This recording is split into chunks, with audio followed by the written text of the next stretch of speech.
Come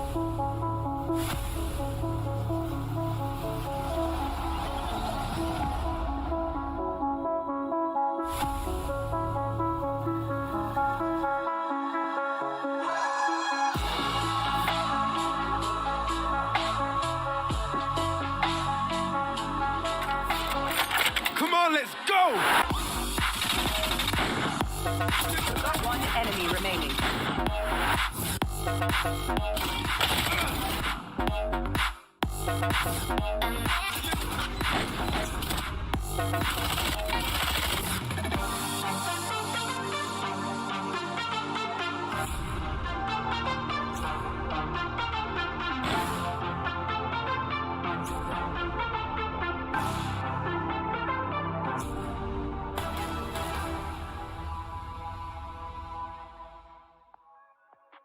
Hello and welcome to Rise of Valor, an official Valorant Ignition series powered by Alienware. My name is Vandy and I'm joined by my co-caster this weekend, Matt C. Matt C, how are you? It's a wonderful pleasure to have you on the broadcast. Vandy, I am doing fantastic. It is a pleasure indeed to be here, and I'm really excited to be a part of all this because from what I've seen thus far with the past few weekends, there have been some really exciting matches. Absolutely has been. So Rise of Valor is actually a tournament which spans 5 total weeks. We, of course, are on our 3rd week now, and there is 10 broadcast days and only 1 champion. Of course, no tournament would be complete without prizes. So Matsy, why don't you take us through what's at stake here? So the prizes will be $70,000 worth of prizes. That includes a $15,000 cash prize pool, as well as 200 Alienware products. And we also have 100 Alienware peripherals to be won by our spectators, worth up to $30,000. So definitely a lot of prizes available if you're a player or even if you're a spectator. Really well said. I mean, I'm very excited in terms of getting some more details on how you can win by just watching the broadcast. Of course, today is the 5th Open Qualifier and the last weekend of the Open Qualifier stage. We've brought you the action for Open Qualifiers 1 to 4 over the past 2 weeks. And just to give you an insight into how this tournament, how big it's been, we've had over 1,000 players around Oceania involved today, and over 450 teams in total have registered to play in Rise of Valor. So it just kind of boggles my mind. We always say that OCE is so small, but then you see numbers like this and I'm like, maybe we're a lot bigger than I thought. Yeah, it's really mind-boggling and amazing, actually, at how many teams have actually gotten involved. Like, I feel like the more tournaments that come available to our region, the more people that want to get involved. And it's really amazing the amount of support that's available for the region. It really puts a glimmer of hope in my mind for what's to come in the future.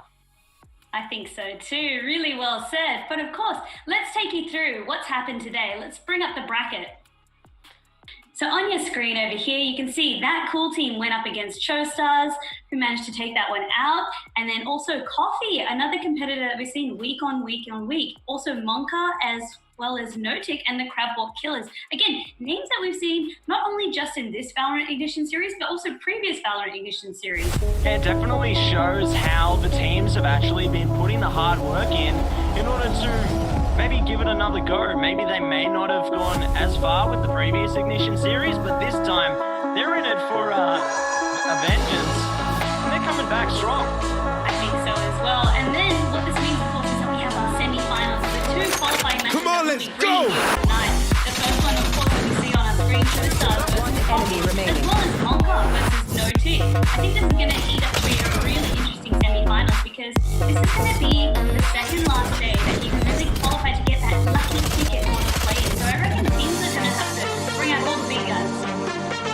Absolutely. You're going to have to bring out all the wild cards today because there's only today and tomorrow available for teams to have a last chance to move forward to the play-in stage. So we will be feeling the pressure.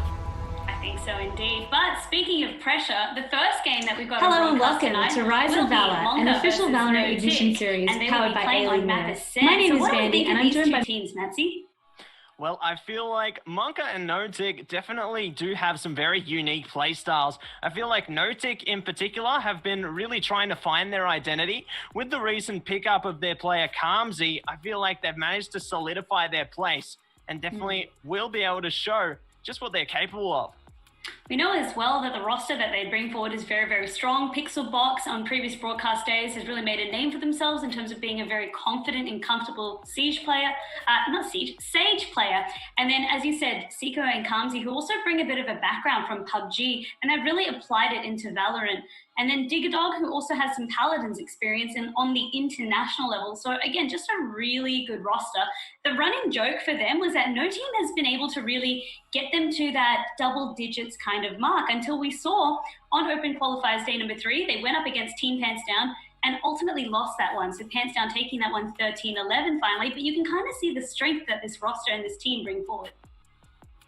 Yeah, they definitely do have a lot in their arsenal, and I feel like they're a team that you can't shove under the rug per se, because if you think that they might not bring out as much power as some other teams, you're going to be taken by surprise because they're more than capable. I think so as well. But Monka, if we're kind of flipping and seeing who their competition are today as well, they've been making a name for themselves. Most notably was today, where they went 13-2 against Paradox to get into the top 4 bracket that we saw on the screen over before. But also on Open Qualifier day number 4, that cool team went up against Monka. So in terms of Monka and how they've been going, it hasn't been as clean of a run getting into the play-ins, but this team has also impressed us. They've gone up against that cool team in Open Qualifiers 4 last weekend. Unfortunately, it was a little bit of a one-sided affair. The final game score read something like 13-3. Monka, of course, having 3 and that cool team with 13. But today they were quite comfortable, and instead they were doing a bit of that reverse one-sided match history because they went 13-2 against Paradox to secure their ticket into playing in the semis. Yeah, it definitely shows that even if a team does fall short previously, that may not be all the tricks that they have up their sleeve, and they've definitely been able to show a bit of that today because they've made it all the way to the top 4. I reckon we're going to have a really, really interesting set of matches today. And I'm really keen to jump straight into this one because we have actually received confirmation that the game is ready to go. So let's jump straight into it. Alrighty, as we did say, Accent was going to be the map of choice that we have chosen here today. And of course, on defender side, we have Monka, and on the attackers first, it's going to be Notic. Again, Pixelbox really impressed me with a lot of gameplay in the previous weeks. Again, on that token Sage, very, very strong agent all round. But the biggest thing for me as well is always the Cypher pickup and even the Soba pickup. Soba really plays an important part as an agent that we often see a lot of play on Ascent. And it looks like the cover is going to be coming out from the opposite side of things. But as you did say, Vandy, Soba really allows a team to take a lot of control because that recon dart definitely can outline where your opponents are going to be trying to place themselves. And then they're going to have to rearrange how they defend the site. Yeah, the name of the game for Soba is 100% about intel, as we also do see Notic very quick to going onto this A site. And now they just need to play and hold against the defenders because Spike has been planted. And it looks like they are actually going to be going to retake this side already, taking down Pixel and Digidog. Ninim following through. 2 more players left to get through, but they're sticking the defuse. Seiko takes out 1, not going to get the rest though, and that is going to be the first round going the way of Monka. Monka off to a nice start as well. I mean, Notic, they were able to gain access to the site, but couldn't really hold against the retake. A lot of that came down to the systematic approach, so they made sure that they cleared out all their angles, and they also pushed from both sides, so not just through heaven, but also through main. And it was just really well done. Again, pistol round, it doesn't give us a huge indication to how this match is going to go. What it does, however, do is really set up Monka quite nicely in that they've used the extra funds from winning that first round to really buy and upgrade their weapons. Looks like Notic this time is going to try and opt for some early middle control. They have managed to slip through the cracks. Skipper is ready if they do push any further. Looks like Vicon is going to be able to take out Pixel early on. Trying to dance with the devil on Seiko there as well. Going to opt to just fall back for the moment though. Don't give away any unnecessary vulnerability, but look at this. The paranoia comes through. The shot's coming through from line. Not able to secure the shot, however, because Nidim's going to get the job done there with the shorty. Now they've managed to take control of B. How are they going to react here? That was a fantastic paranoid to really open up the site, and as you can see, Ninim has recovered the Eris as well, so already an upgrade over the pistol that they were using. They used those rush tactics very, very well, and they didn't really give the defender much of a chance to utilize the weaponry that they had upgraded onto. But now, as you said, the retake is here. It's going to be, again, an approach from both sides, a 1v2. Really well played by Vicon there as well, just slipping out of the range of that recon dart. Now trying their best to get this retake happening, but when there's two players, it's so much harder to deal with, and they do overwhelm with sheer force there. Notic, take one back. They do, and most importantly, they took one back being on the thrifty round, so no real buy available to them, and they've recovered some weapons and some guns for at least the two that survived off the side of Monka. So it gives them a little bit of that cushion now for economy, in that you can see rifles were purchased from the three that didn't quite make it, but from Digger Dog and Seiko, they can just play with the weapons that they took away from Monka. This goes here. Yeah, and it's going to be really important to make sure that they don't just throw those away. They're going to have to take a slow and calculated approach. Don't allow their opponents to get those close angles where those pistols may actually be promoted there. Looks like they are just going to be playing around each other for the time being, though. The only outlier being the Cypher pushing towards the A side, just creeping around to see if any of their opponents might get a little bit eager, see if they can go for a flank, but slow and steady to begin this round. Yes, that's it. Exactly the name of the game. Slow and steady. We're trying to play for picks. Ascent, the reason why we also highlighted Sova so much is that there's quite a few nasty choke points set up on either side, on B side and A side. So you want to be really, really careful in terms of being able to check all your angles and then play for picks before trying to rush on in, because the way that the agent picks that both teams have got will really punish you for just trying to run in willy-nilly. A nicely placed boost there from Pixel, trying to get some side over this B site, and they do actually pick up one player there. Gloom going to fall down. The other player just going to be tucked away in the corner for the time being. Now, they're going to have some awareness of where all these players are approaching from. S2K at least able to pick one up today, trying to go for the second, gets one shot off. The other one not able to connect so successfully. Notic, take another one. This was much easier on the side of Notic. They had access to the full buy as well. And this time we can see that the tables have turned. We're going to have that economy, no longer an economy buy. Instead, we have the rifles coming out on the side of Monka as well. So it should feel a little bit more even.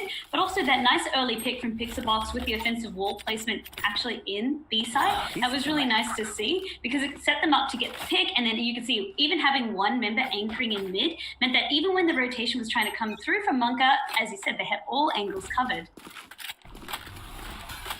Looks like Monka's actually got a very unique setup here, because they've opted for the Odin. Oh, the damage! They're trying to connect the shots. They just missed the mark. They did dish out a little bit of damage, though, towards that raise, but looks like it has been nullified by the Sage's healing already, but still, I feel like maybe it was a little bit early to let that trick out of the hat there.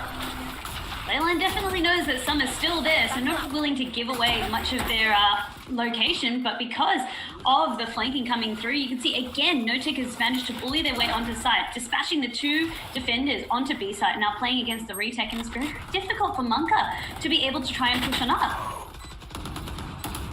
And Notic just managing to take so much control here. Monka trying their hardest to barge their way onto the side, but the walls are just too thick. There's just too much force behind them. They do manage to take another round back, but honestly, I gotta say, the way that started off was really impressive. Pixelbox was able to get one kill through the wall there, and then lined that up with a second as well. It really goes to show that if you can set your team up, then they can definitely play around that, take that control, and the rest just rolls in from there. It definitely does. Leyline with the Odin, we were expecting them to be able to try and make more of a play out of it. A lot of that reverse play from Seiko as well, to use the shock bolt to force them back further into site and opening up the site, more importantly, for the rest of the team to try and rush on. It's very, very good team play and high-level play coming through from Notic, and this is kind of why we're saying teams that go up against them really struggle. You can really see how good they are at dismantling a team and really learning your weaknesses, so to say. Yeah, and adaptability definitely is key in team play, because if you can figure out those vulnerabilities and then exploit them, then the rounds are just going to be rolling in for you. But in the same token, I feel like their opponents should be able to adapt to Notic's approach of attack, considering they are taking a little bit more of a slow approach, but they have opted to stack up quite a significant amount of numbers towards B. Maybe Notic's actually realized this, because S2K are going to be the one line of defense towards A, and now the walls come crashing down as they take control of the site. It was always going to be hard, even with one defender, but what makes it worse is that you're one defender with a sheriff. You don't even have access to an automatic rifle like the rest of the members of Notic do. Seiko doing great work there with the Odin, not allowing any players to push through that heaven position, just spraying bullets all raining down there. Looks like they are actually dealing some damage back though. Lane line actually connecting the dots there. Find another kill here. Seiko lining up one more, and it's all going to be down to lane line. Ninim just a bit eager there with the pre-fire. Does manage to get that kill and secure round number 4. That's it. It feels as though No-Tick are starting to run away with a few of these rounds, and almost like that wrecking ball, they managed to do a good job in terms of giving themselves a lead, but their economy is also very, very healthy. You can see there, Kamzi already maxed on out. The other members, Ninim, close to also maxing out in terms of how many maximum credits they can have.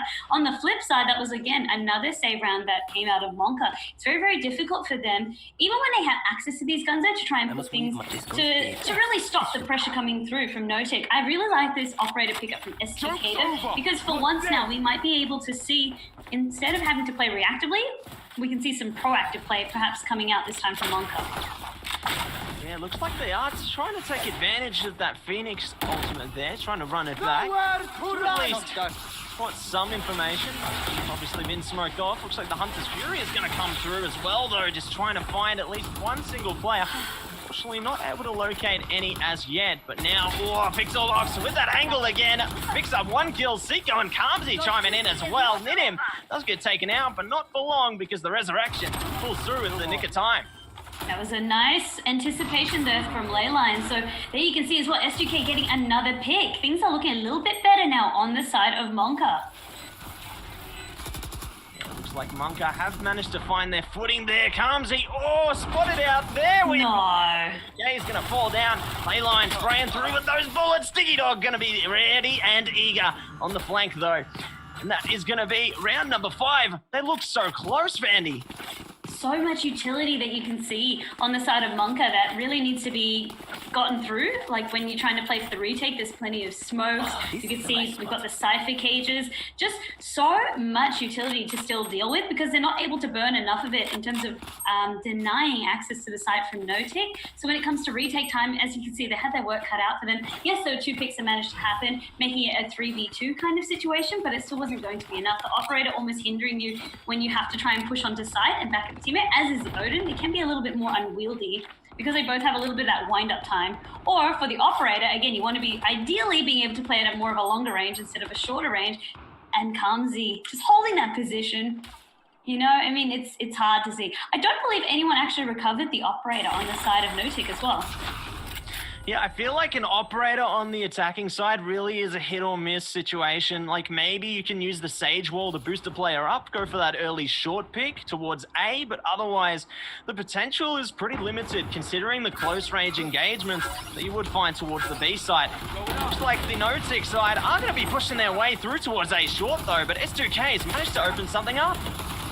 Absolutely right. You can see Diggadog trying to clean up these members and does a great job of taking Skibber down. Seiko, Pixelbox, Kamzi on your kill feed as well, managing to dispatch the rest of the team members of Monka, not even able to rotate to get back onto A side. So this is kind of the story that we're seeing play out again.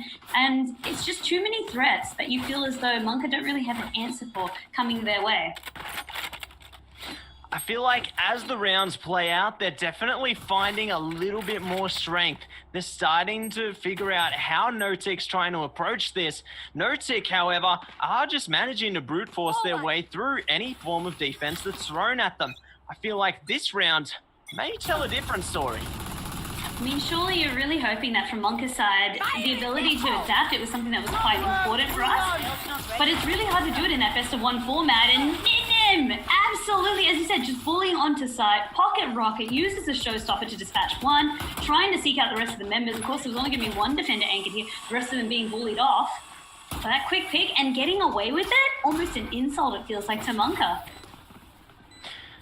Yeah, it really is difficult when you only have 1 player allocated towards the site. Obviously, if you do have a Barbarian, if you will, charging their way straight through, then it is going to be difficult. If there aren't any other lines of defense, Looks like Monka, though, have managed to push their way forward. One player does get spotted out there, but at least that gives information towards the Monka side. S2K gonna pick up one, almost the second. Skipper at least able to get that one.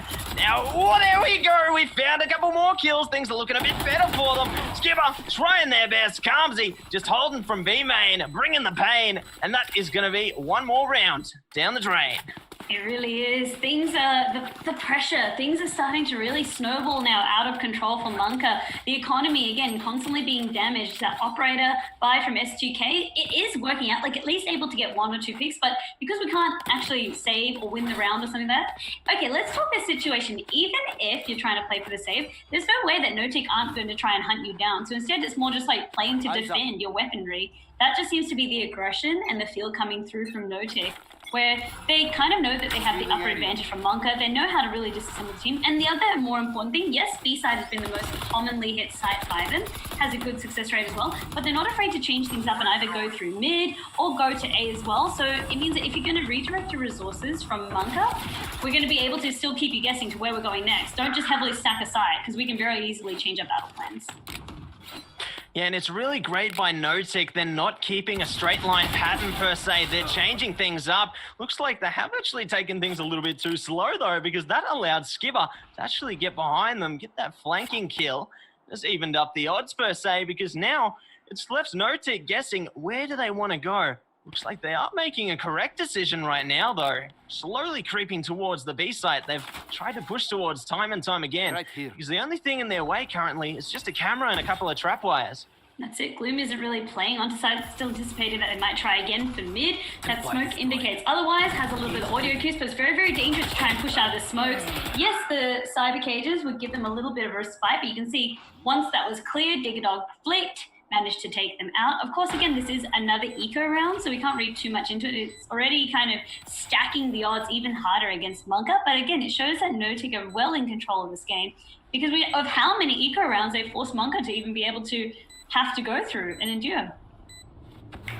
And the best thing for Monka on this eco round is just to try and take as many weapons as they can away from the side of NoTick. Looks like the opportunity has slipped away though, but they did at the very least manage to take out 2 players there. They want to deal as many dents to their economy as they can, because once that destabilizes, then things are really going to start to be felt by the NoTick side.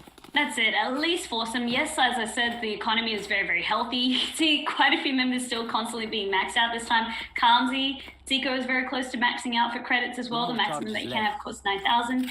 But even that little dent, as you said, can help.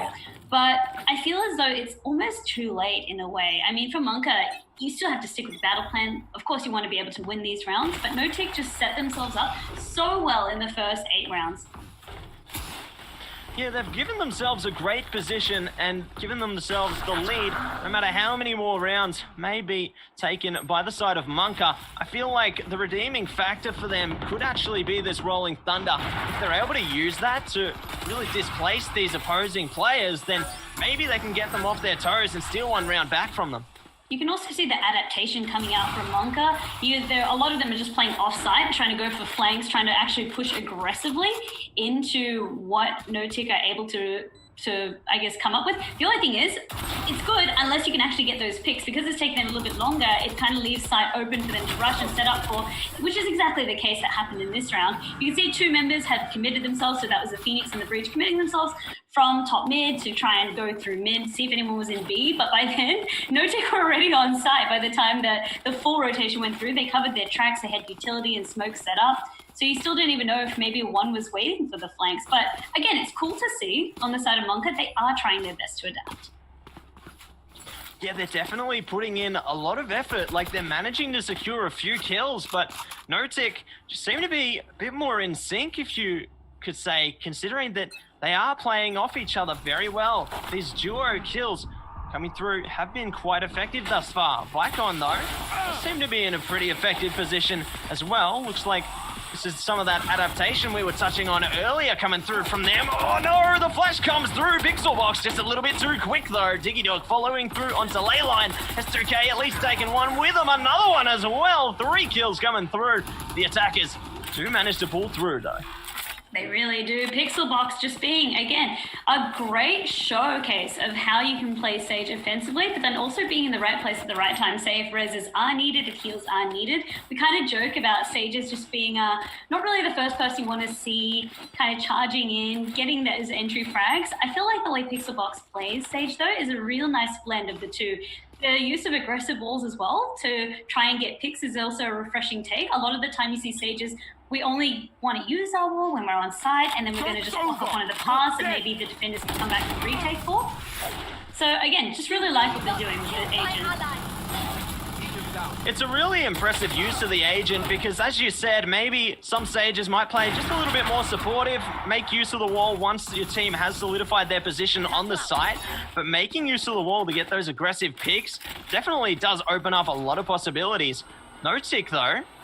Looks like they have been caught a bit by surprise here, taking quite a bit of damage. Looks like the Monka side of things have taken quite a bit of damage themselves, but great use of the ultimate there coming through from S2K, at least making sure that they do have one player minimum allocated towards the A site, because Notic, they're going to be thinking about their options right now.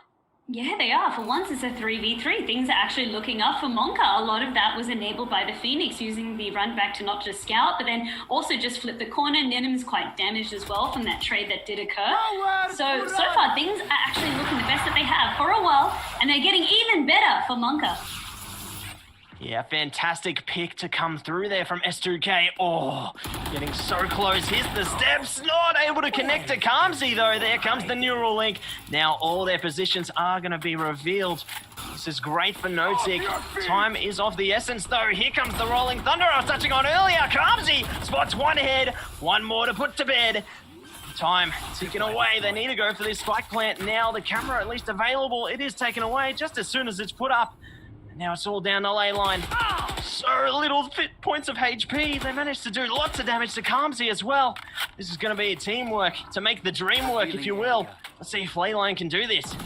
That's exactly it. Only 5 health. The recon bot manages to spot one, so it is going to be a one-on-one. Kamsi was already dinged from the headshot, but Kamsi knows that they can play around Spike. It's actually forcing Leyline to try and make a play. Leyline, of course, knowing where he would potentially be. They're playing a little bit of ring around the rosy with the generator. Uses the audio key. Here's the footstep. Gets the clutch. Leyline bringing it back around for Monka.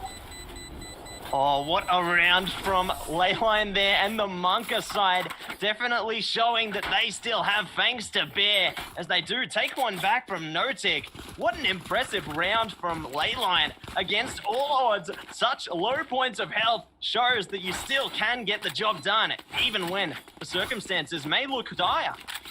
Things are obviously 100% winnable if you're Leyline. 5 health and a dream, and it finally did come true. It was so well played as well. Not just engaging in the act of the ring around the rosy, but also the act of starting the defuse, and then suddenly pushing it back down to Kamsi, being like, if you don't check, I'm just going to defuse and go ahead with it, or at least get half, and then I'm going to hunt for you. So it really is, again, just who could really hold out against that kind of tense clutch situation. The only bad news is there's still a lot of work that Monka need to do to be able to try and beat Notic, right? We swapped halves and the scoring is, of course, 210. What Notic were able to do, though, was create such a big lead, such a dominant performance in this first half. So really now, it just comes down to the pressure being back onto Monka's side, because if you lose this, it's going to probably be the next round that you lose again. And then it's suddenly match point that's being threatened. Yeah, the pressure is on for the Monka side to take control of this round. Hopefully they can get the dub in that sense, and then allow themselves to gain a position in this match, because obviously Notic, they're sitting pretty right now. They've got a lot of flexibility. Even if they lose this round, there's still room where they can play around. Looks like on the Monka side of things, though, they have managed to secure an early man advantage. Now, they're trying to see if they can put that to use as they make their way through market towards B. That's it. So again, just kind of playing similarly to how Notic approached it by opening up this mid link is really, really important. Pixelbox being taken out by S2K opens up a lot more of that side. But Kamsi in the boathouse has been putting a stop or putting a dent in the plans of Monka so far.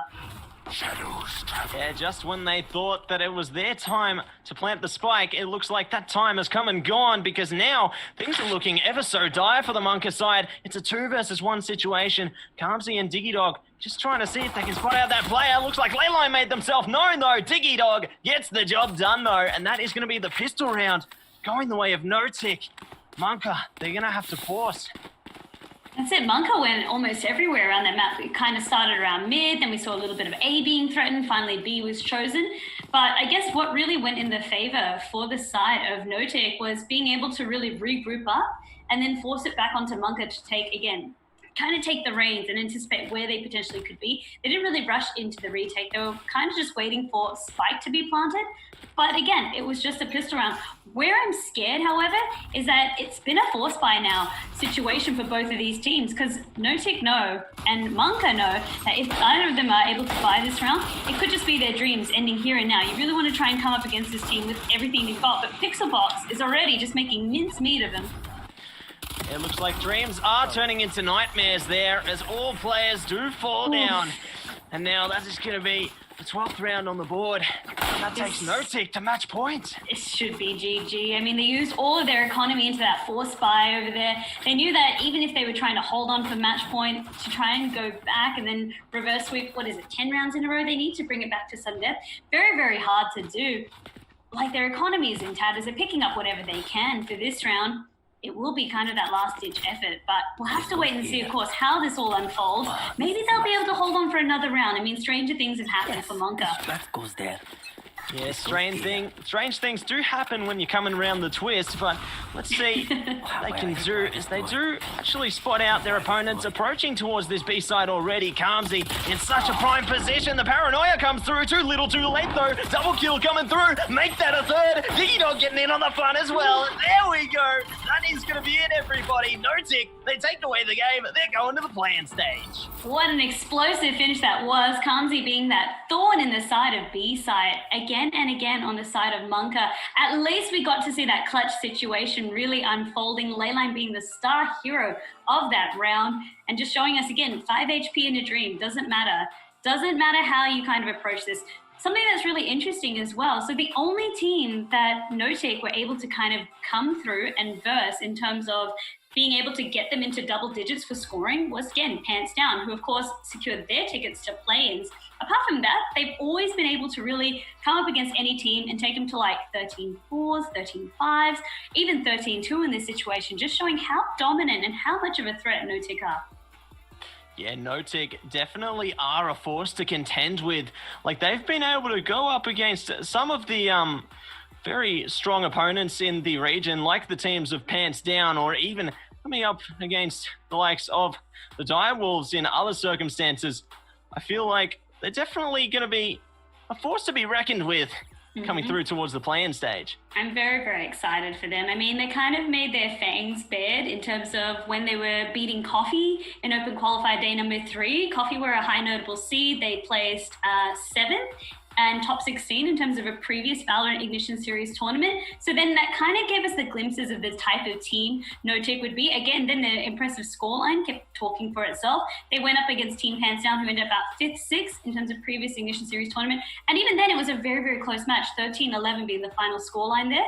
But for today, at least, they're showing No-Tick have got their ticket to the play-ins. But I'm really excited to see where this team goes to from now. Yeah, I'm definitely keen to see where they are going to go to, because they did actually fall a little bit short in the previous Ignition series, so I feel like they are hungry to push as far as they can this time around, and they've managed to do such a great job of that. Absolutely. So for Monka, though, the journey doesn't end. Yes, their journey ends for today, but of course they have another chance for tomorrow's Open Qualifier. Monka started competing from Open Qualifier day number 4. Then, of course, we've seen them back here today for day number 5. We still have Open Qualifier 6, which we've had, but then Open Qualifier 7. What they're able to do and achieve, however, is get as many points as possible for their ticket, for their chance to go to last chance qualifiers. So their dream is still alive, but it's going to be tomorrow that hopefully we'll see them coming back and playing with a couple of other games. But anyway, that's enough from us. We're going to jump to a quick break as we get the second game set up and ready to go for tonight.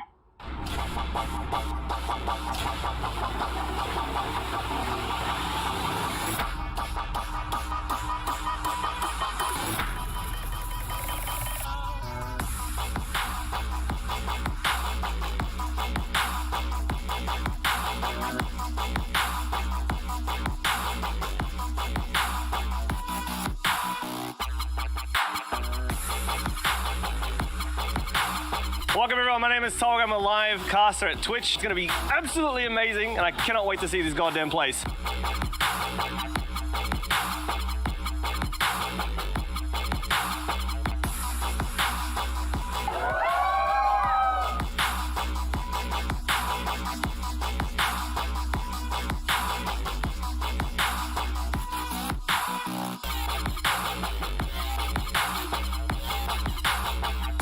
The arena is insane. The colors, the colours the huge LED screens. Every esports stream, honestly, the PCs here are amazing.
Hey guys, it's Vangetta. As you know, gaming is all about community. That's why I'm working with Alienware to thank you guys for staying at home and doing your part. Remember, just because we can't always be together doesn't mean we can't play a part together.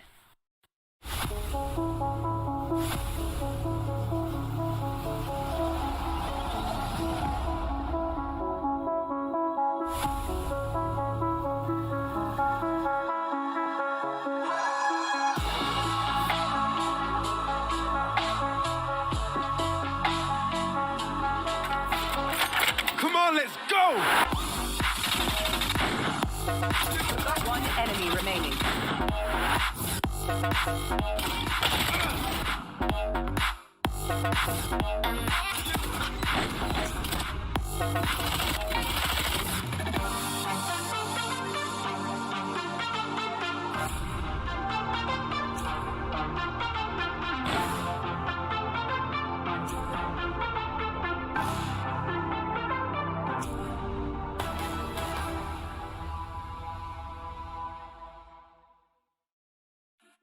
Welcome back from the break to Rise of Valor, an official Valorant Ignition series powered by Alienware.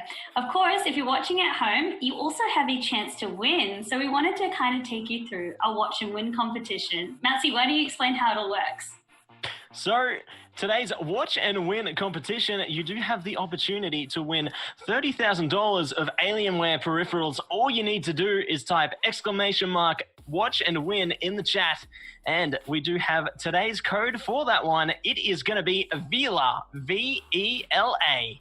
Little bit of a Easter egg as well. So Vila or Vela, depending on how you want to pronounce it, she's one of Fortress Melbourne's original characters. There's actually a statue of her, like greeting you as you enter the store if you're entering from the Emporium entrance.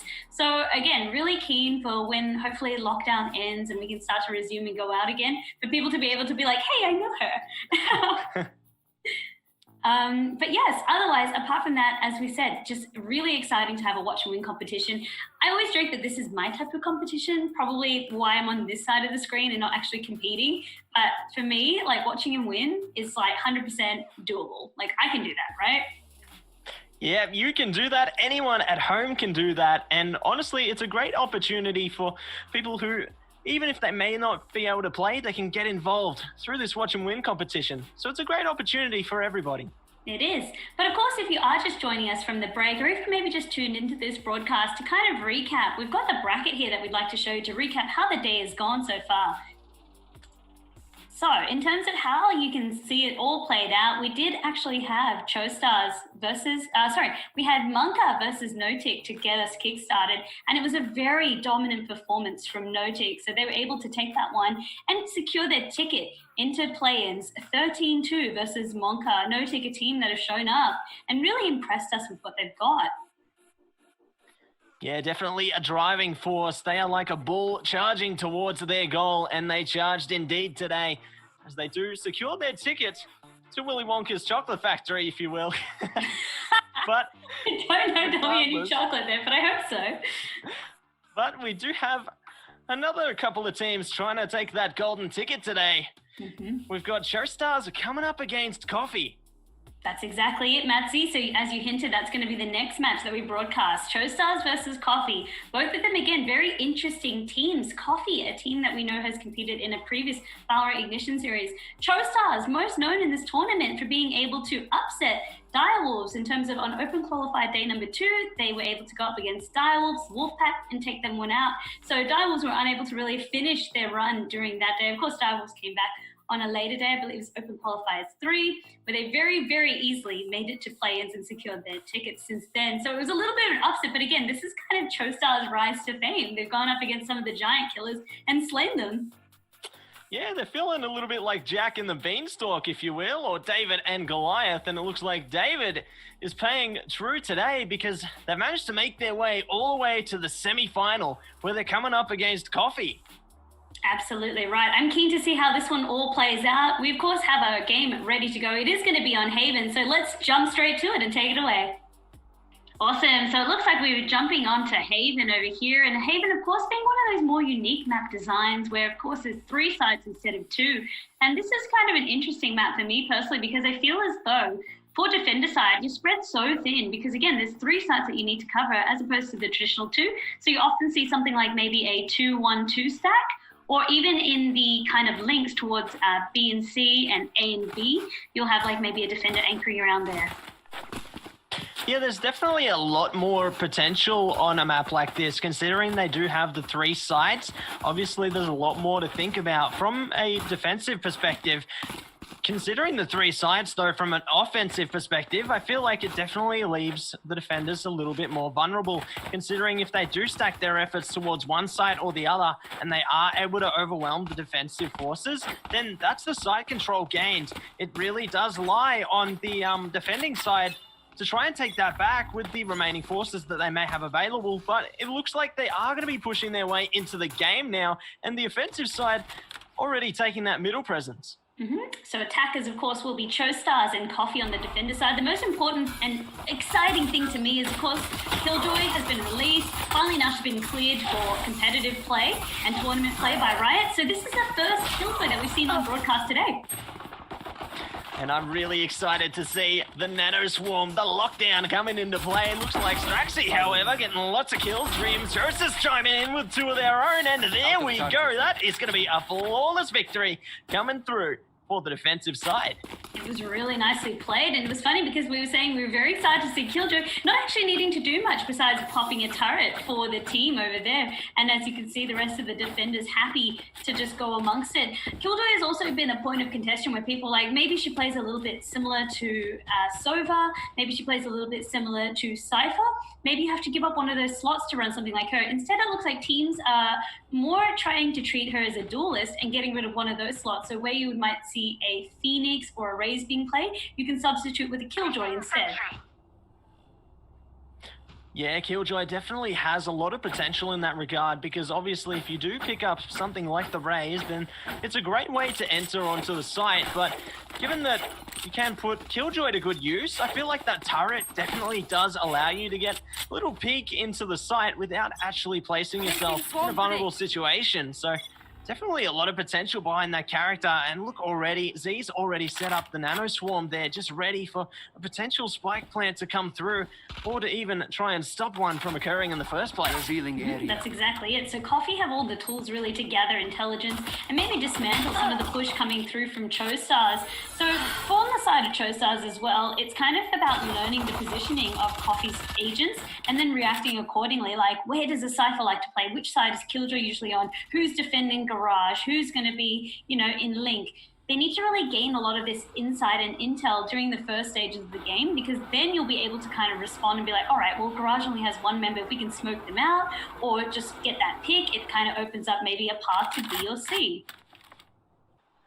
It was great use of the owl drone there by Dream Chosis. I'm not sure if they actually did spot the head that actually popped up in the window room there. A great camera actually being placed by Broken as well. Seems it's all about the vision game on the defensive side of things for Coffee here. Oh, and that is great information gained. Two players are going to be pushing up from a long here. The paranoia comes through. Doesn't seem to matter though. Broken in panic.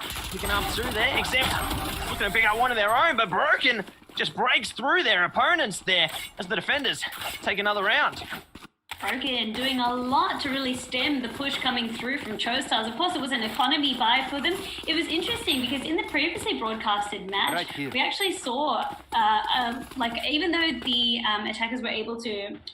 Can't actually remember who won the first pistol round, but basically whoever won the pistol round, we expect him to win the second round. It wasn't always the case, and certainly not the case in the previous qualifying round, where in fact we saw them losing out on that one. So this follows more of the narrative that we see. You get that advantage from pistol round, you then pick up the second round. What this then means is for the side of Cho-Stars, you now have access to your full buy. So this should be the round that we expect Cho-Stars to take.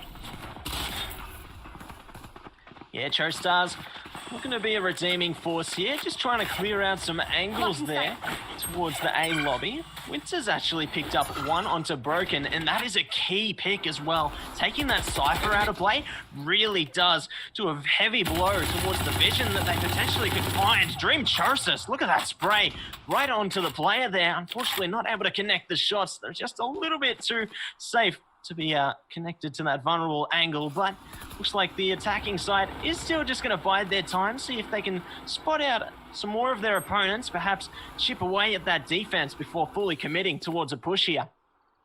That's exactly it. Each team, as you said, just biding their time. Defenders not really pushing out or playing out. Sometimes you see defenders get a little bit more edgy because, of course, they know that they didn't have access to the full rifle buy as well. It's in their best interest to more just hold sight and play against it, which is exactly what you saw Strax doing. But there was a nice trade coming through, and even another pick from Exhibit. Yeah, great way to take control of the site there. This is exactly what the Cho-Stars need to be doing at this point. Just take that control, work as a unit.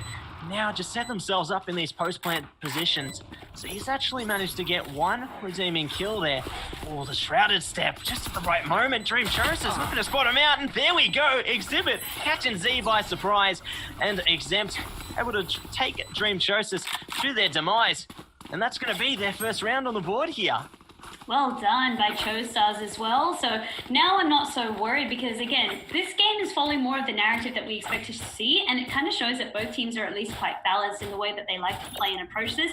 My favorite saying, though, is that you get to know how the rest of this first half is going to unfold from round 4, because for the first time now, it's equal buy across everyone. You can see Operator being picked up by Straxer. Apart from that, though, it's going to be mostly Vandals and Phantoms across the board. Of course, Inspector being picked up as well, and maybe saving for an Operator in the next round. But apart from that, you can see it's all going to be those tier 1 guns available. Yeah, pretty even buy across both sides. Hopefully they can to put them through good use there. Looks like Maz has actually got a nice recon dart through towards Garage there. Retaliation dart coming through from Dream Chosis as well. Just trying to spot out some intelligence here. See if they can spot out one of those players. Maybe might have spotted out two in the glimmer vision that they did manage to pick up. Looks like Straxy's going to be spotted out though towards the back of the B side as well. So great amounts of information has been gained for the attackers. It's how they want to really put that to use now though towards the rest of this round. That's it. Showstars now grouping up. A couple of them approaching that A side, wondering whether they want to go for long or short. But you can see at the moment it's just about clearing their angles, making sure that no one's really pushed up on the side of Coffee and playing any of these closer angles towards them. It looks like they're setting up for the smokes as well. And of course, that'll be kind of the sign to go. But Broken keeping a very good eagle eye on this point. Satchel out. Yeah, will be the eye in the sky there. Has been smoked out though. The Omen looks like some paranoia is actually going to come through. It does pick up some of their teammates. The steps are being heard by Panic. It's not spotting out the players as yet. There's the vision that they need though. Here we go, the defensive side. Panic taking one with them to the grave. Doesn't seem to matter though.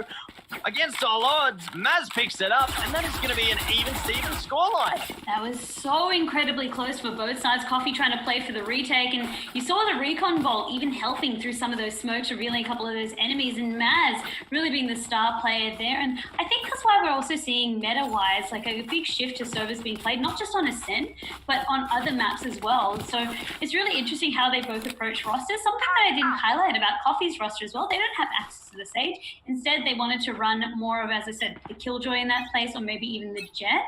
And Dream Chosis, of course, really loves that server and is very, very comfortable on it. But I'm just really interested because for a long time, people think that Sage is necessary for a composition. You have to have Sage. If you don't have Sage when it comes to defense, like you're at putting yourself at risk, right? Even you and I were discussing where like Sage just feels so strong in what she does.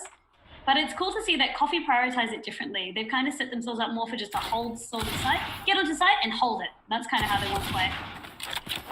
Yeah, and it's great to see the shift in the meta in that sense, where maybe it was previously more about survivability, but now it's more about that control. And considering how well Killjoy does actually promote that element for teams, it's great to see that they have opted to pick it up on the Coffee side this time around.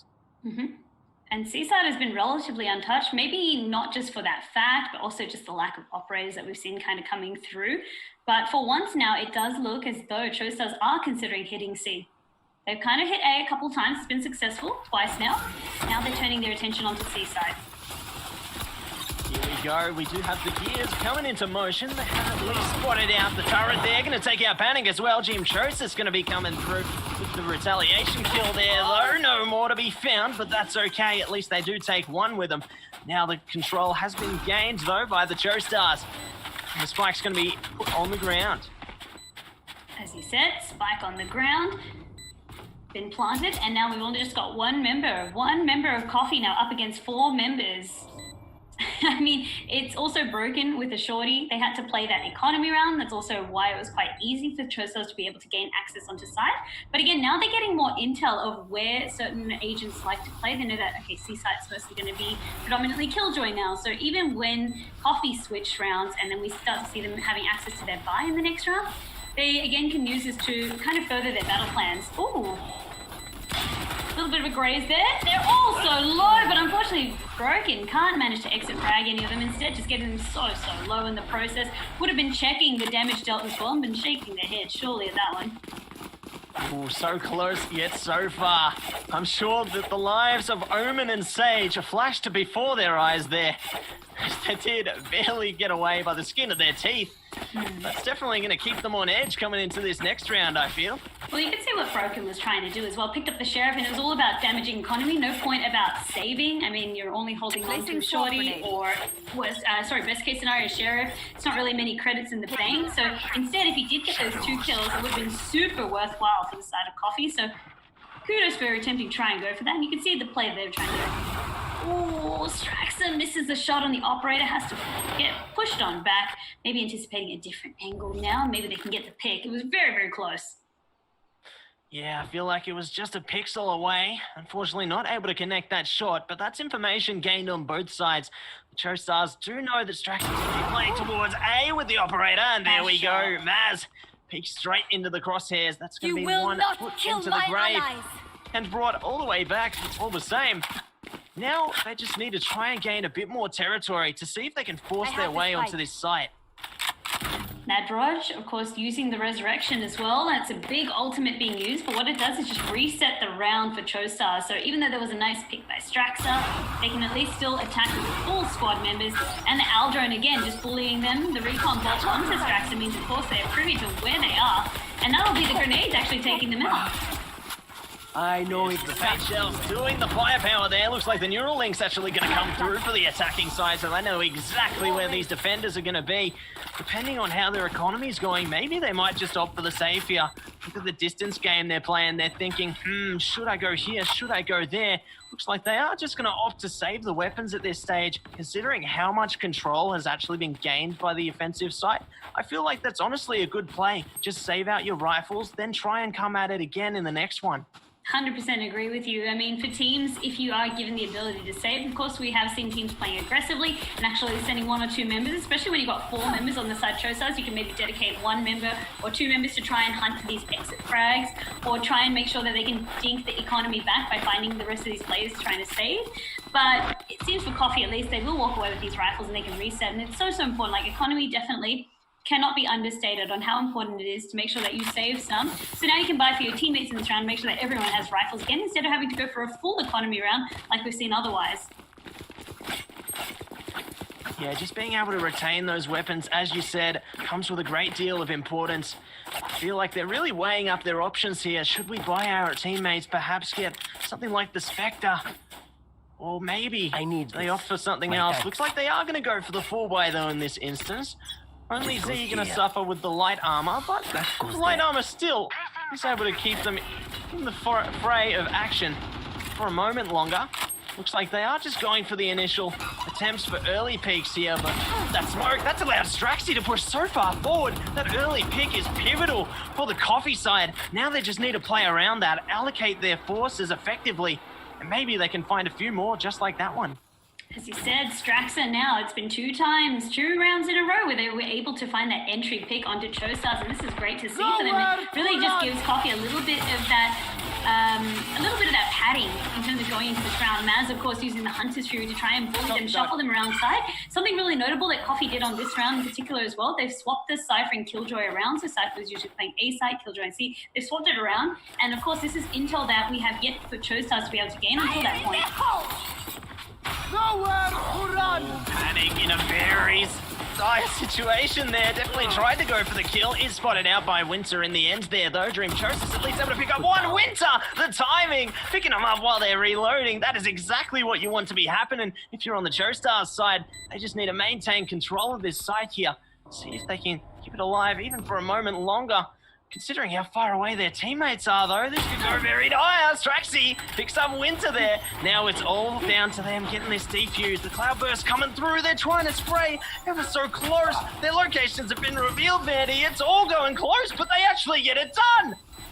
Chostar set that one up so nicely. The way they planted, of course, was just out so that the window, just in the middle of sight, so you could play through the window, and that's exactly what they did. Having the Sober up allowed them to use that recon bolt, meaning that they could pierce through the actual Cloudburst. I mean, both of them were still hitting through the bullets. Of course, we could see that. They didn't really know that. Maz was on the receiving end.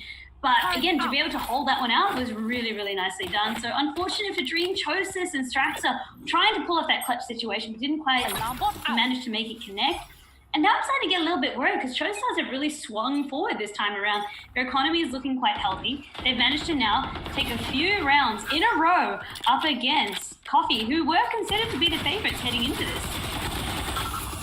Yeah, I have to agree. Coffee definitely were looking to be the dominant force here. Looks like Chostars is showing that they have a thing or two up their sleeve as well, though. Getting a nice couple of early picks there. Looks like Coffee's actually got one of their own, though.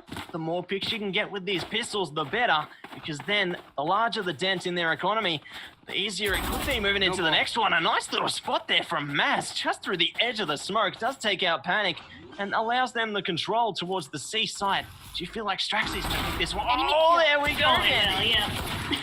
Straxa, very much a sharpshooter, happy to go for it with the Sheriff. And that actually is a gun recovered for them, potentially. So Z trying to do the same. See if anyone might get overconfident on the side of Chosars and push them. X-ray vision gives us all the insight.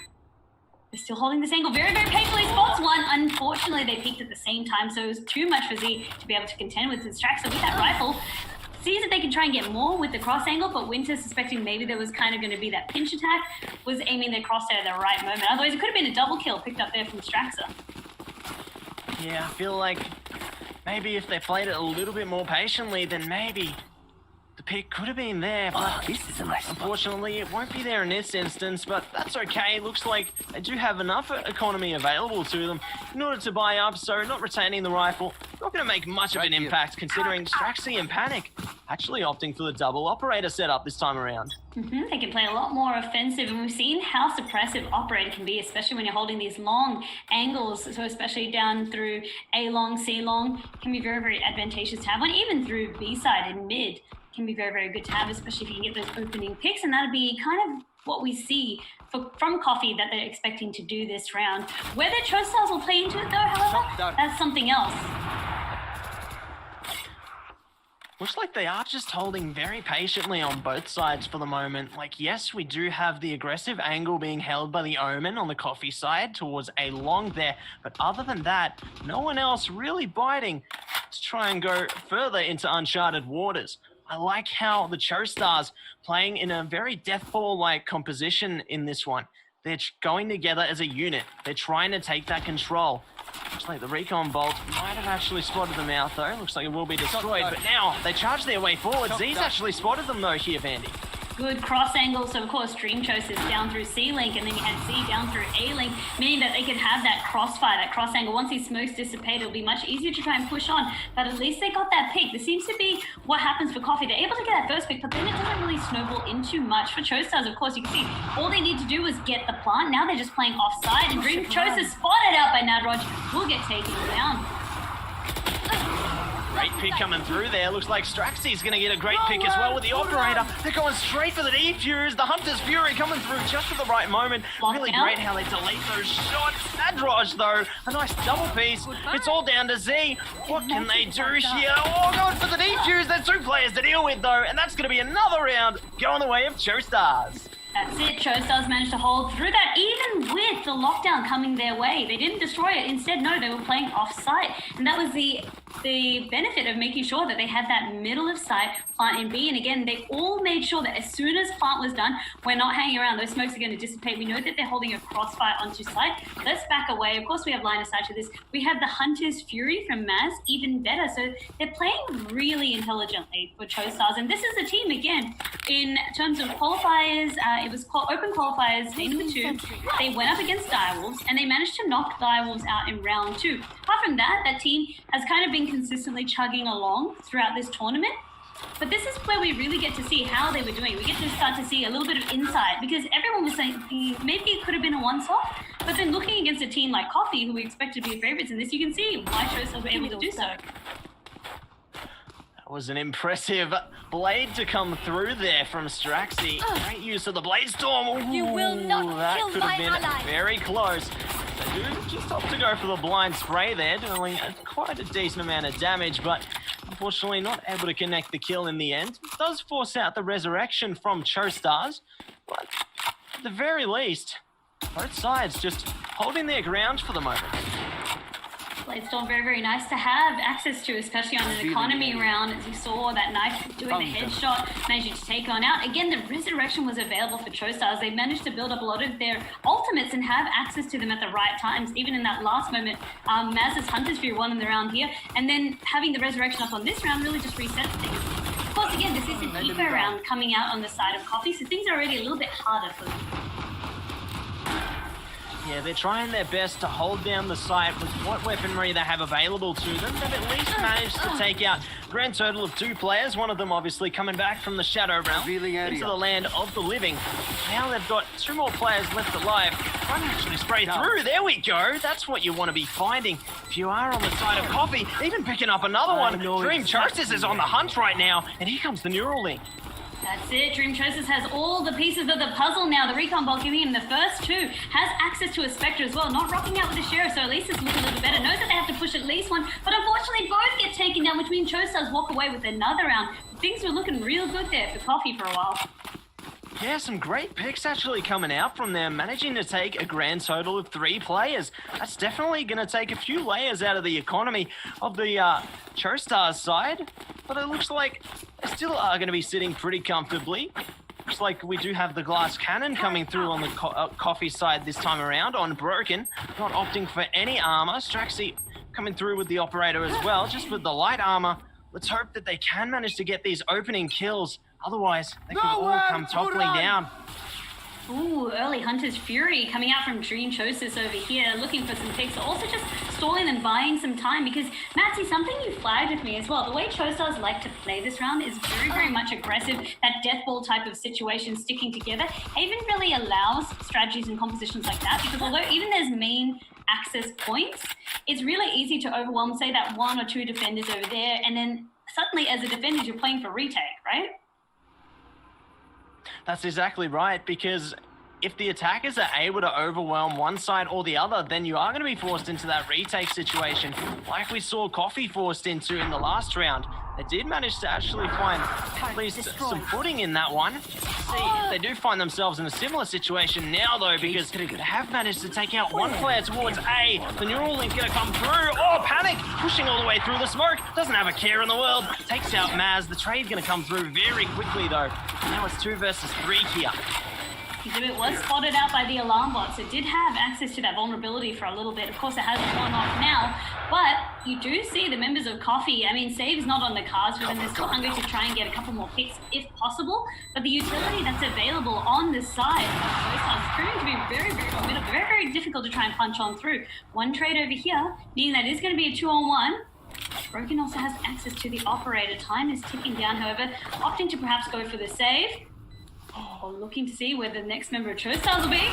And he does get the pick. Exhibit maybe biting off more than they could chew. It is a 1v1, but of course there's no time left for the defuse. All they can do now is save, but at least they're able to consistently dent ChoStars' economy. That's something that's also worth saying, that although Coffee has been losing these rounds and the scoreboard reflects this, the economy is not snowballing out of control because they're still able to at least make sure that there's going to be like 1 member left, 2 members left, something like that.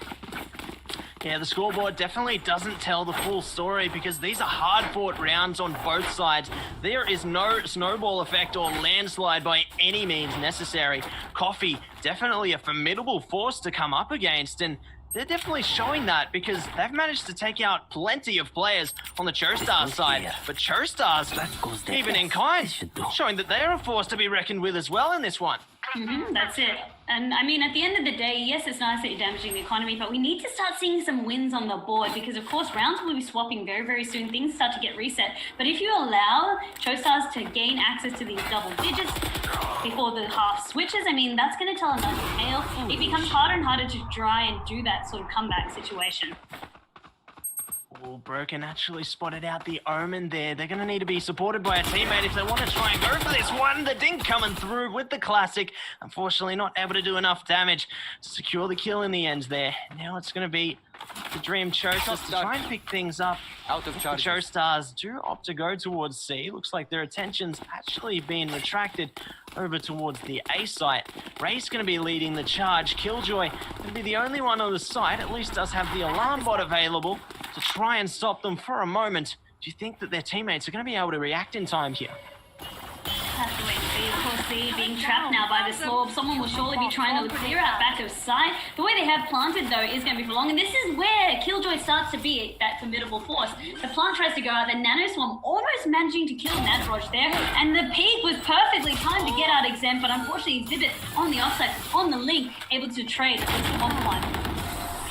Wow, what a spray down from Winter in the end there. Straxy picked up the Sage, but unfortunately that was the end of that page as the Cypher is able to send them straight into the cyber world there. And that is going to be round number 10. And we move our way to the next half here. We do move our way into the next half, and this is where I say things start to get really scary on the side of Coffee. They were not really able to produce much in terms of the defender's side. What they were able to do, of course, was stop the game from completely snowballing for economy-wise, but not score-wise. You can see how dominant it was from round 2. Coffee were only able to get the first 2 rounds, and then it was just unbroken streak. coming out now. 10 straight rounds in a row from Cho Stars. And Cho Stars, all they really need to do now is just win the next 3. If they win pistol round, sets them up really, really nice to threaten that match point. So for Coffee, this needs to be the round that they win. Yeah, if they are able to secure the pistol, then the building blocks are laid in place. They just need to lay down the further foundation in order to secure the victory. Looks like Coffee, though, is actually pushing their way straight onto the A side here, clearing out those angles ever so early. No angle left unchecked there. Looks like they are going to allow some to slip through the cracks, though, as they do manage to pick up a kill or two. But at the end of the day, they have managed to get the spike down. Now it's going to be a 3-on-3 retake here. Spike going down and having Killjoy up is actually a great situation, a great plan for Coffee, because we've seen the Nanoswarm acting in a similar way to, say, Brimstone's Molotovs, in being able to try and defuse that. You can just trigger that one out, and that's exactly the way they'll play if these Nanoswarms were being able to be taken. The retake's going to come through, but the Recon Dark going to do lots of damage there, though. Dreamchosis putting out the first hit, taken out by Maz there. Maz on the double kill. It's all down to a 1 versus 1. Z gets it done. Coffee, they bring it back. The round they ever so desperately needed goes into their grasp. Now they just need to continue to push their way forward from here. Oh, Z, coming up when Coffee needed them most. This is looking good. If they can, again, take this other round. They've started to halt some of the momentum coming through, but I'm worried because, again, Coffee in the first round were only able to successfully get the first 2 rounds, and then after that, it kind of became the Cho Stars show. So for Coffee, we need to see them really start to pull it back. The task that they have on top of them, though, is really, really difficult. They need to win 10 games in a row, essentially. It's much easier when you look at Cho Stars that lead that they've given them 3 games. I mean, it seems much easier, right? Definitely is easier to pick up 3 rounds Straxter! rather than 10. Looks like Straxter, though, as you said, a nice double piece there with the Bulldog. Z chiming in on the fun as well. It is all going to be down to Maz there. Great work, though, coming through from the offensive players, just holding steady. They had that awareness that maybe the Cho Stars will go for the aggressive peaks, considering they're on the eco round. Have to wait and see. Exactly right. I mean, that's what you try to do. You try to overwhelm through numbers. Maz on the defending side has been spotted out, and that will be a second round now going over to Coffee. This is kind of playing again into the narrative that we see, so it's good to see for Coffee again. Their dream is still alive. They're starting to push back on their own. Perhaps they're a team that likes to play a little bit more offensive. For the side of Cho Stars now, this is kind of what they were waiting for. They have access to the full rifle buy. Z, of course, anyone that did manage to get lost in the last round, so Z has bought themselves a Phantom. But apart from that, everyone's keeping their guns from the previous round on the side of Coffee to really keep their economy looking good, looking healthy. Yeah, they can't afford to let themselves get into a vulnerable state, because if they do, then that just allows the Cho Stars the possibility to just run away with everything. Looks like they are just maintaining their weapons, as you said, for the moment, though. Already dishing out some early damage onto Exhibit. He's going to get healed straight back, but at least allowing the healing ability on Sage to be put on cooldown may actually allow the offensive side of Coffee to perhaps deal some further damage, which they won't have a solution to. Strax has been soaking up tons of utility down in C-Long. Example finally put them down, take them out of this match because they're proving so difficult. A nice double peek from Garage means, though, that they can trade out for Maz. So still going to be a 4v4. Looks like they are just holding steady for the moment, though. Lots of utility actually coming through from the defensive side. Just really unsure if they're going to fully commit towards this C site. Look how many numbers they still have allocated there. That's allowed the side of Coffee to push their way all the way over to this A site. At least there's going to be the Cypher to deal with them. But the rest of their players, they've already rotated through. They're in the tunnel right now. Do you think they're going to charge through like a steam train? They would be trying to, but luckily Panic was able to spot them out, get the smoke down, get the paranoia down. But they're still trying to hold, because there has been a couple of different angles that we see Cho Stars trying to punch on through for the retake. Trying to prod their way in. Nadroj does spot out Broken there. Oh no! Winter falling to their death. Z is able to get the last one onto Nadroj as well. That's so unfortunate. Death from above. The fall damage just proving to be too powerful in the end. And now the kill's actually coming through as well, allowing Coffee to only take it down to a 5-round difference now. That's it. Things are starting Absolutely, Matsy. Things are starting to look a little bit more promising. Again, because of that huge lead that we saw Chosars being able to provide themselves, it is still going to be a daunting task. But where the light is kind of shining through on the side of Coffee is that was the round that we expected Chosars to be able to win. They had access to the full rifles. Now you can see they have to tap into an economy buy. So this is playing exactly the way Coffee would like. Yeah, at least that gives them a bit more comfort knowing that they are just going to be coming up against the lesser weapons, but even if they may be lesser, they still do have quite the bite behind them, particularly that shorty if they do look to push towards that garage position. Looks like they are slowly creeping their way up towards A though. At least they've got the Cypher there, so they do have that line of defense available. Just waiting to see if they do push through, at least picking up the camera there. Very nice from Aldrone. I mean, it was spotted on the camera, but it destroyed the trap eyes, and that's why it's such a useful utility to have, but also being able to peek these blind type of corners, as with Z. Being able to use the nano swarm and force Winter out into a situation that they really didn't want to be in. Yes, those uncomfortable situations that can really make or break a team. Looks like Exhibit, though, is going to be able to take out Broken, so that's one piece of the puzzle taken out of play there. There's still going to be 4 more to go, though, except pushing through with the shorty. There's the power I was talking about earlier. They take a Panic all the way away. They managed to take 2 away out of that round. I feel like that's honestly not a bad impact from them. No, absolutely not. And I was kind of curious to see this because, of course, there was a Valorant patch that just like a quick light one, if you will. So they changed a few things in terms of making Phoenix's flash be a little bit more visible.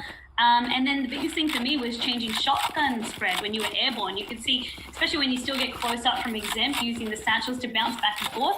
You didn't really notice that penalty because they were right up in their face, but I was kind of curious to see how shotguns were affected by that change. Glad to see that they still handled very, very well. In terms of being that shotguns, you have to be close range to kill. Yeah, I did see a few long-distance players coming through from notably one of the Exo Clan players in Plix. He did make a lot of great work with the judge in the previous patches, so I'm curious to see if that might be the same case moving forward into the more recent patches. Looks like the attackers this time, though, are taking the slow and steady approach again. Looks like it. I mean, you just need to scout out for intel. You've also set up some of your utility, making sure that the path is clear before you try and charge in blindly. And that's why the Aldrone is such a vital asset. It's almost like having a mini run it back available to you, but instead of that cooldown with ultimate, it's available every round. That's kind of why I think, again, Sova is really starting to see a lot more play. That agent's ability to gain intel is almost unmatched. But something that I wanted to highlight as well for Coffee is their composition, again, plays for give them access to site, and the retake is going to be incredibly difficult. You can see Z on Killjoy making that notoriously hard to do, but also the turret's been used in a nice way of just making sure that if there is going to be any flanks, you have that intel. Here comes the lockdown. Winter at least taking one with them there. Dream Chosis does manage to get the trade kill in the end, but now that lockdown ultimate, you see just how powerful it is. It allows them basically free reign onto the site to get that free spike plant, and now it's going to force the owners to be on the defenders to go for the retake here. Yeah, exactly. You don't want to be caught in that lockdown. Of course, if you are, what happens is that you are completely unarmed and you're very, your move speed is basically nothing, right? So it's in their best interest to make sure that they play for the retake like this, but what they've managed to do is just line themselves up like sitting ducks. Yeah, Panic just in the shooting gallery, it seems. They're taking 2 players within a split second. The Hunter's Fury just at the right moment, forcing Maz off the defuse. Oh no, it's not going to do enough damage. Doesn't matter though. Straxy does manage to put a dagger in the back of Exempt in the end. Luckily, just at the right moment, taking the round back. But that looked really close. That could have been number 11 for the Chostars. It could have been. It really just came down to the wire. Lockdown being a great asset on the side of Coffee to be able to hold onto that Exempt. Didn't really have a chance as well. The Hunter's Fury trying to bully them down eventually would take them out. But on the side Chostars, as you said, it's very, very close, but close doesn't get points on the scoreboard, and that's exactly now what Coffee are doing. So it's like the roles have been completely reversed, and this is something that we saw other teams during the Rise of Valour tournament struggle with in terms of they perform so dominantly on one side, and suddenly when the sides are switched, it's almost like shambles. Like, again, the roles get reversed. Yeah, so far it does seem very attacker-sided, but at the end of the day, ChoStars are 3 rounds away from perhaps taking this map today and potentially qualifying, but they just need to try and find some point of vulnerability to exploit, because it seems like the cards have all just been stacked towards the Coffee side in this half. As you said, Coffee are now kind of just completing their run through the undefeated streak. As soon as sides were swapped on over, ChoStars aren't really happy with that. They're going to make sure that they can try and bully themselves onto site. So Coffee, that was a nice paranoia, will be able to be traded out, but Panic on site, making it very, very difficult for any type of retake to come on through. Yeah, Panic definitely forcing their opponents into a state of panic there. They try and go for the kills, but the Terminator is just there lying in wait. Need to take them away. Ooh, spotting out the Omen towards Spawn there. Does at least have some dark cover to put in place. Looks like they do spot that player, getting very close to the damage there. He's going to be on track for an ace potentially. Looks like Straxy's actually going to pick it up in the end there though. And now it's going to be a 2-round difference. Hopefully the ChoStars can actually buy up into this one. Looks like they can. I feel like this round is going to be very pivotal for them, because if they lose this one, then it could actually move towards even Stevens. It could, yes, exactly as you said. So enough now has come out from Coffee where we were saying it was going to be an insurmountable task, right? You had to win at least another 10 in a row and then go on off. And Coffee are like, no worries, we've got this. Very happy to play attack. Really suits the team. This is the Coffee that I've seen previously in terms of that previous Valour Ignition series, how they like to play and really allowing their team to shine on through. But for ChoStars, they can't be discounted. That was a thrifty round that they almost made go down to the wire over to their side. Yeah, definitely managing to get some great things happening in terms of picks, but it looks like they've actually brought some of that potential into this round as well, because they've already secured 2 kills on the Coffee. This has got to catch them by surprise. Exactly it. It's set them up. The biggest thing from Coffee, as I said, if you give them access to site, it's going to be so hard to play for the retake. But the thing is, if you can shut them down before they get onto site, this is where I suppose their team composition kind of displays some of the weaknesses. So we don't have the Sage, we don't have access to, say, the Resurrection, we don't have access to the healing. It's very much our success on this round depends on us gaining access to site. And just like that, in a moment of eye, they managed to play very, very cautiously and get 2 picks, and now it's even Stevens. In fact, no, it's back into their favor. 3 picks in the blink of an eye. They've just managed to catch their opponents off guard and take control of this B side. Exempt trying their very best to use that operator to try and get a pick, perhaps through the scaffolding there. At least Winter's able to pick up one onto Dream Chosis. The neural link, that is going to be pivotal for them. They need to know their opponent's position so then they can try and stack up a retake. Oh no, Panic's managed to take out Exempt though, opting to go for the ultimate there as well. Oh, it's going to be close. Winter does pick up C though. They have no idea where Panic's going to be coming from. They actually might be able to secure the defuse here. That's it. They're going for it. They're holding it. Panic is desperately trying to get back, and he will round the corner, but it does make sure that Winter walks away with the clutch. I don't believe it.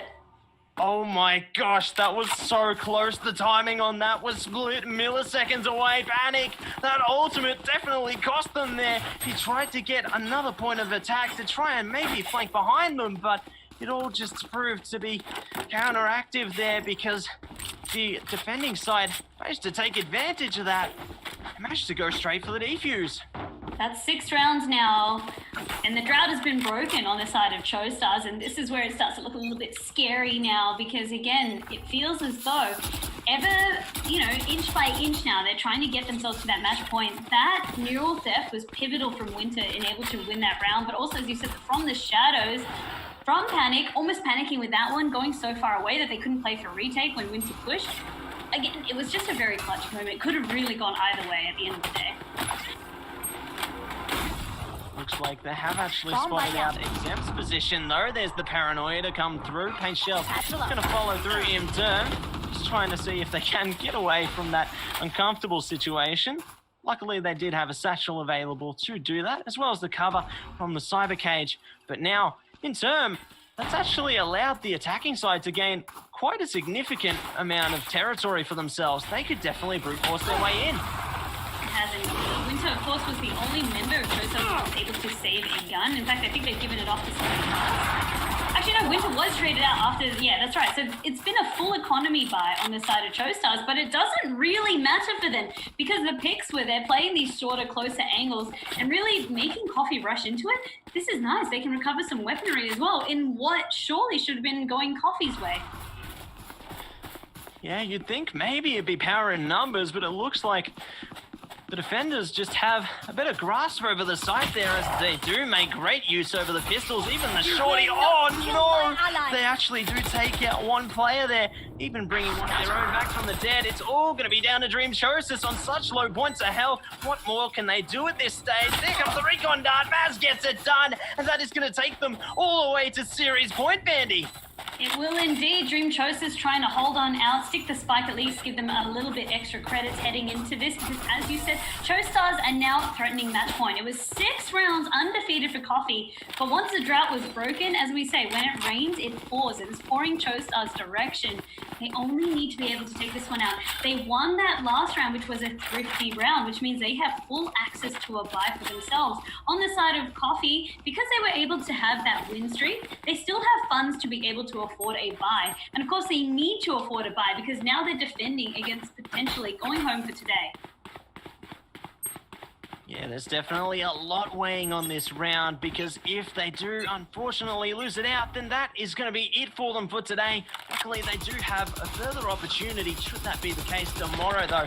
Looks like they are creeping forward, trying to find the early pick. Straxy just aware that Sages do like to play on top of that wall from time to time. Not going to be the case this time around though, but that has allowed them a lot of ground towards this B site. Once that wall falls down, then they can just charge through like a pack of buffaloes.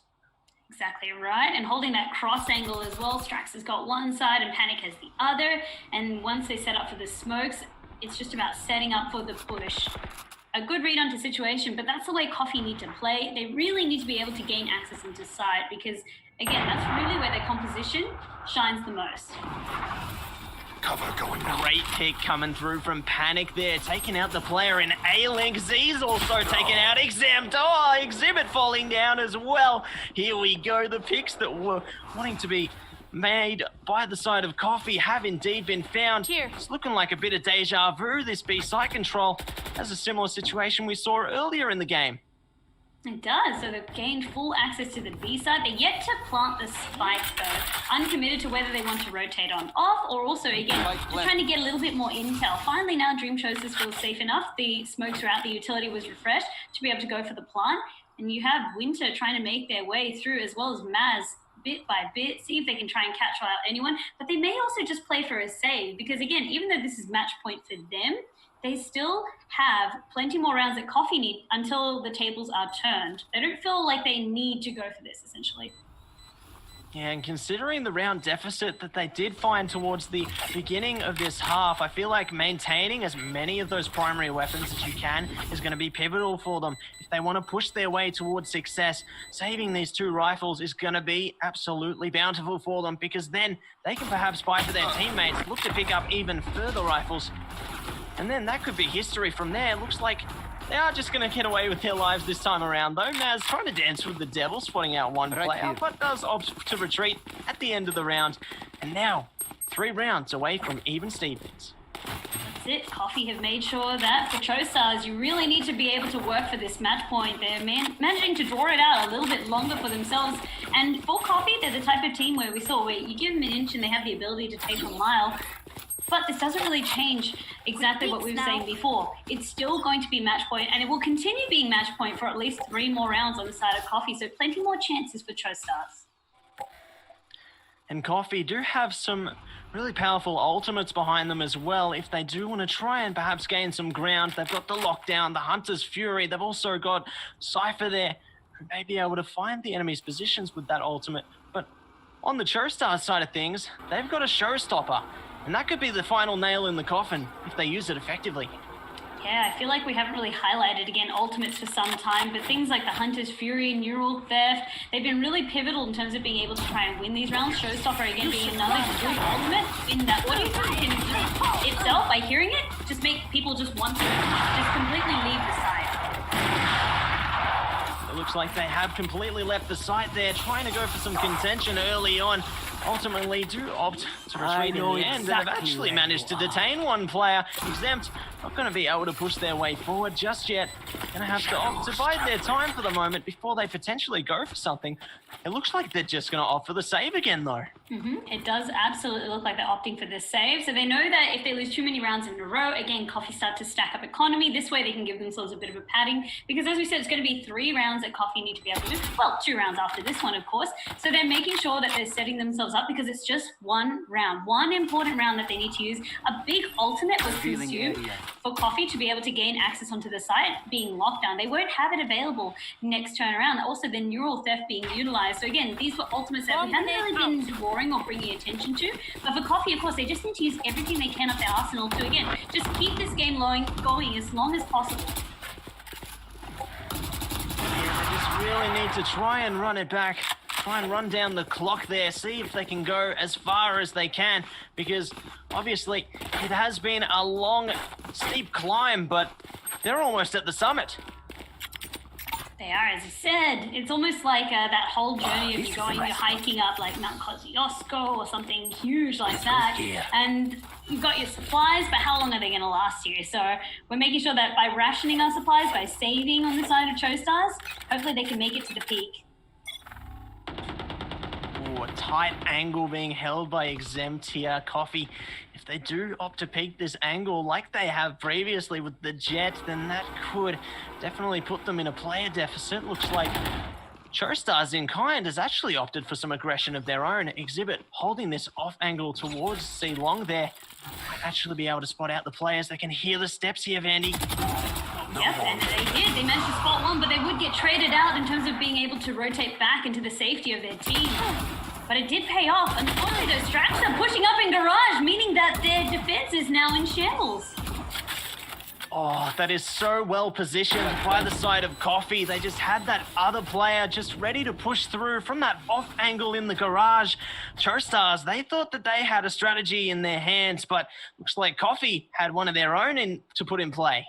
They did indeed. Coffee this time turning their attention away from the A side onto C side and having a good time of it. This is going to be another save round. So Chostars really respecting what Coffee are fleeing their way. Winter and Exempt, I mean, you want to hold on to that opera as best you can because Exempt wouldn't be able to afford another one, would have to dip into the pockets of some of their teammates. But Coffee, though, things are looking real comfortable for them. Yeah, things definitely are looking pretty cozy on the Coffee side, considering that they have managed to win a few rounds in a row now. It doesn't really matter if they do lose it out at the end of the day, because if they lose it out, that's going to be the end of the game. They just need to try and retain as many weapons as they possibly can, and they have the economy to do that. Maybe they lose a player or two, but they've got the economy available to just boost them right back up coming into the next one if they do win it out. Coffee and the way that they're playing now as well is making sure that they're getting trades. So, okay, if we lose a teammate, it's so important and it's so vital to get a trade. It hurts the defenders a lot more because, again, the way that Haven is played out, meaning that there's generally only going to be 2 agents maximum on any given site, usually until the rotate takes place. Until, you start to see repositioning. If you can open that up, it hurts defenders to lose a member so much more. But for once, the tables have turned. Exempt getting that early pick. Oh, wow, that looks so close. Nadrosh's crosshair was right on where Panic was going to be peeking from. Looks like Panic is going to get the upper hand, though. Swinging that kill right back in their team's direction, and a 4 versus 4 engagement is what it's going to be from now on. They've at least spotted out the Sova. So now that's great information gains. They know that there's at least 1 player allocated towards this seaside and another one lying in wait there on the Cypher. Looks like the defenders on Chostars have actually opted to fully commit their players towards C from J/B. They're just really waiting them out, trying to see if they are going to commit to this push towards C here. Looks like they are going to go for it now. That's it, they're just setting up some of their resources. Nano Swarm, of course, going out, as is the shock ball. Doesn't really bother Winter because they managed to get 2 before getting traded on down. Spike has been recovered. It's going to be a 2 for 2. Look how close Exempt is. They may have spotted them. Looks like Panic's going to get the job done, though. And it's all down to Exempt. Operator in hand. 2 players to deal with. This could be a very dire situation. They spot one. One more to go. They know potentially where they're going to be coming from as well. Broken just needs to play time at this point. Oh, no, the paint shells. So much damage. Oh, my gosh. The kill comes through, though. Broken. It's managed to happen. 12 to 12, Vandy. Oh, my gosh. Broken. Again, when everything was said and done, when the cards were on the table, they were there when their team needed them most. We are going to sudden death. I cannot believe this. At one point, it was 10-2, and that was in Coffee's favor. Well, in Coffee's not favor, like the opposite of that, but obviously I'm so scrambled, I can't even use the words. And Coffee has managed to pull it back completely. Like, this man, Winter, just impeccable play. The clutch, the pressure. Pulling a rabbit out of a hat, but this is the round now. It is do or die. One of these teams, they will secure their ticket into play-ins. For the other team, of course, they can come back tomorrow, but they'll be fighting so hard for this to get so close. Neither team wants to be missing out. Oh, a lot of pressure definitely mounting on both sides' shoulders there. Great use of the early paint shells as well as the recon bolts actually revealing their positions. So that's going to be some great information for the Stars. Perhaps they gain a little bit of aggression, try and adapt around this, considering they know that there's a few players stacked outside of A-Long already. Looks like they are just going to chuck out some early utility to perhaps deter their opponents for the moment, though. That's exactly it. So Exempt making sure that they're just doing safe little jump peeks in case anyone's wanting to go down to A side. On the side of Coffee, most of them just bunched up. Coffee like to play real nice in terms of they can also bait and switch. They're happy to look like they're hard committing to a site, get some resources over to that site, and then back on out completely. And that's kind of worked for them time and time again. If A site doesn't look like it's going to work, it's straight to C.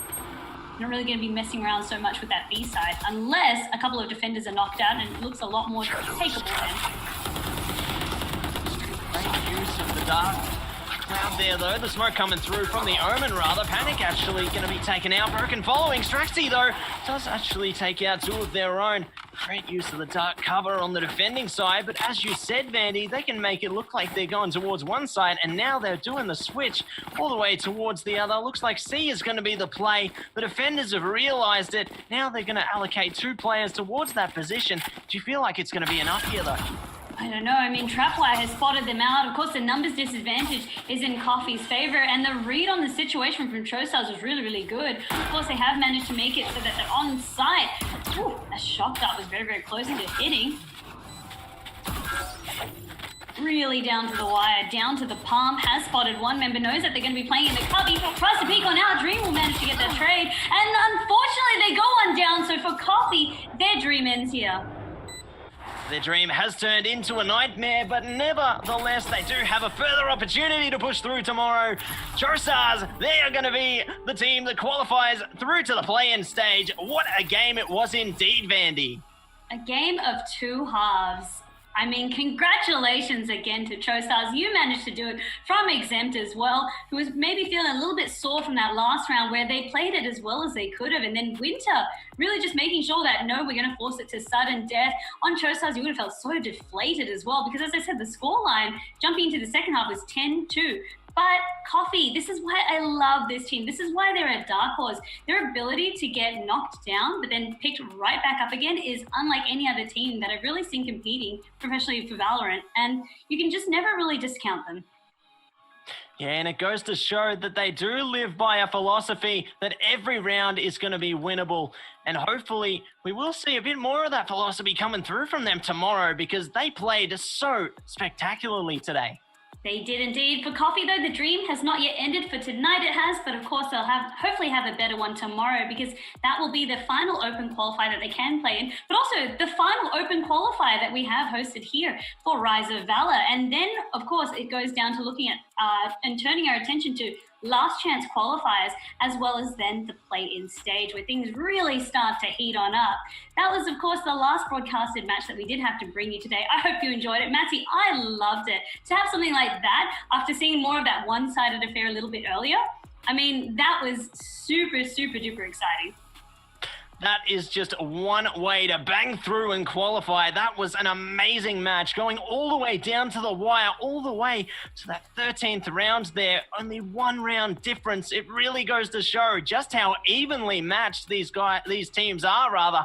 And I'm so keen to see more of what they're capable of. I am. But of course, to summarize how they can compete tomorrow, and in terms of, let's take a look at what the standings for today look like as well, because although we only managed to broadcast 2 of the games, a lot of the players and talent and stuff have been playing all the way since the day. So to see in terms of the qualifiers, Notic and Chostars, congratulations to both of them.